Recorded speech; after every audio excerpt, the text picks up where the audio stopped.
Hey class, my name is Cariete, and I chose the first yoga poses for my research and discovery project. This relates to our course because yoga was originated over 5,000 years ago in India.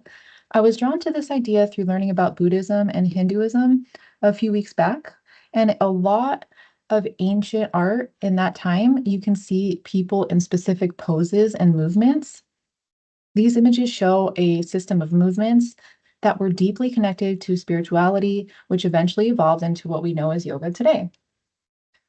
So first, let's talk a little bit more on relation to this class. Yoga serves as a bodily form of worship and devotion in Hinduism and Buddhism.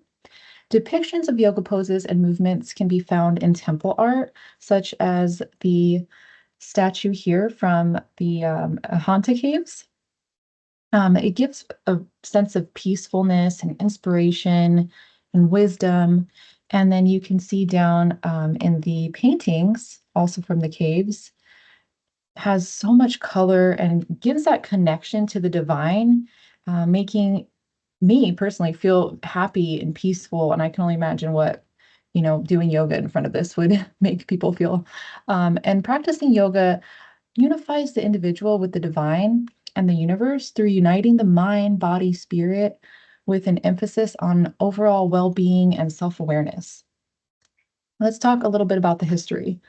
Many can easily trace yoga back to Hinduism and Buddhism, but they're not the founders, actually. There are yogi-like figurines on stone seals, like on my first page, that was found in the Indus Valley Civilization dating back to 2500 BCE. More evidence was then found on Vedas, which are sacred texts holding the first inscriptions of the word yoga containing hymns and mantras. The first texts and yoga poses are in Sanskrit, which is one of the oldest Indian languages and still used in modern day yoga. What even is yoga? Yoga is derived from the Sanskrit root yuj, meaning to join or to unite, signifying union of the individual consciousness with the universal consciousness, referred to as self-realization or enlightenment. An ancient application which involves breathing, flexibility, and strength. And this is a combination again with physical, mental, and spiritual practices through breathing and a series of postural movements. A little bit on the foundations. Mantras are thought to be over 3,000 years old and are discovered in Indian writing in Sanskrit. Man means to think, and tra means to protect or free the mind. These are meant to penetrate the depths of your unconsciousness mind and adjust the vibration of all aspects of your being. They're spoken aloud or internally. Some are more spiritual in meaning, others are more in aspects of human experience. Om and Om are some of the basics.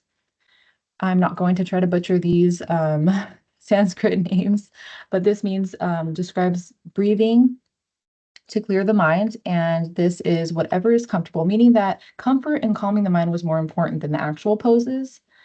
And meditation, good nutrition, and discipline were also implemented for the path of enlightenment. All right, let's get into the first yoga poses. Asana, which is the only one I'm able to say, is posture or seated, which is the first type of yoga with many variations in text in the 4th century. Like the lotus, which I'm doing in this first picture, is used for meditation and relaxation. Hero in the second picture is for strength and courage. Couch is to boost energy, which is that last one. And next, we have the low plank, which means strength and confidence. Second is the rooster, which is for power and strength.